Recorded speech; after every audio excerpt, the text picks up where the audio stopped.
Kementerian Lingkungan Hidup dan Kehutanan, adakan Bintek Sosialisasi Tora dan Volu digelar di Hotel Bidel Cianjur. Penyuluhan bimbingan teknik tentang keberadaan tanah objek reforme agraria serta Indonesia Forestry and Other Land UC.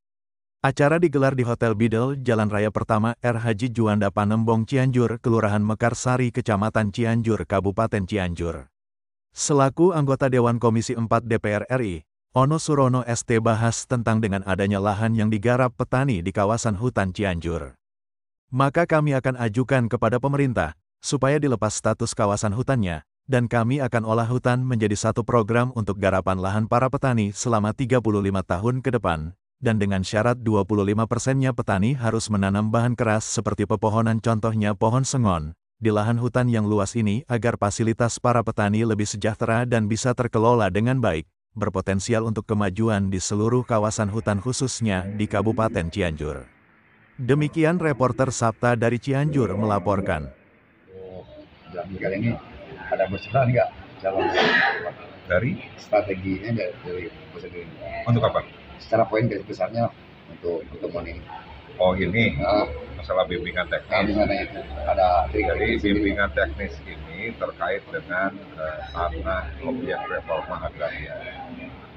Jadi ada program dari pemerintah membagikan lahan-lahan untuk rakyat.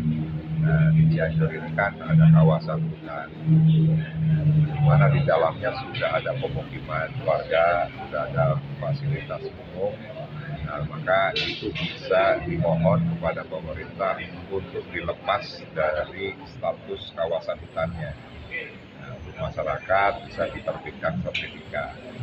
Nah, di sisi lain juga ada program yang namanya kawasan hutan dengan pengolahan khusus KHDPK, di mana lahan-lahan hutan yang dikelola oleh perhutani yang telah sebagian lahannya misalnya digarap oleh LSDH, oleh masyarakat, maka kita bisa memberikan legalitas kepada petani hutan tersebut untuk menggarap selama 35 tahun.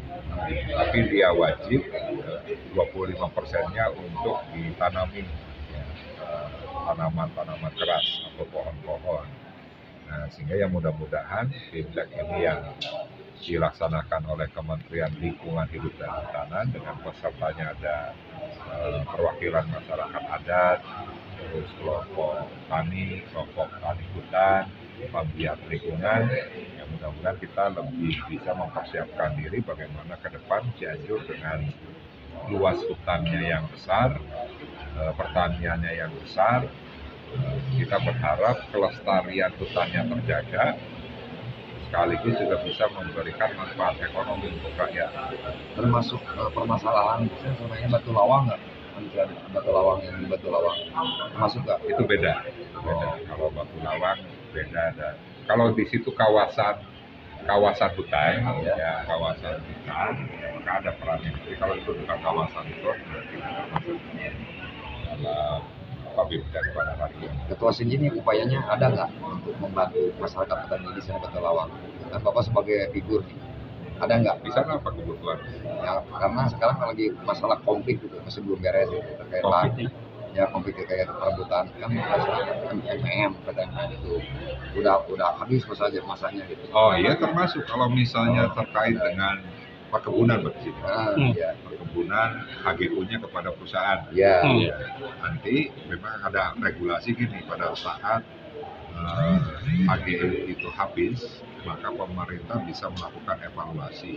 Memang prioritasnya diberikan kembali kepada perusahaan tersebut. Prioritasnya bisa diprioritaskan, tetapi pada saat ada keinginan warga untuk menggarap, atau misalnya faktanya sudah ada masyarakat yang menggarap kawasan itu juga bisa dimohon kepada pemerintah. Ya selama ada aspirasinya, kita bisa bantu. Ada ini ya untuk koordinasi dengan BPN sendiri. BPN. Saya belum mendapatkan informasi ini.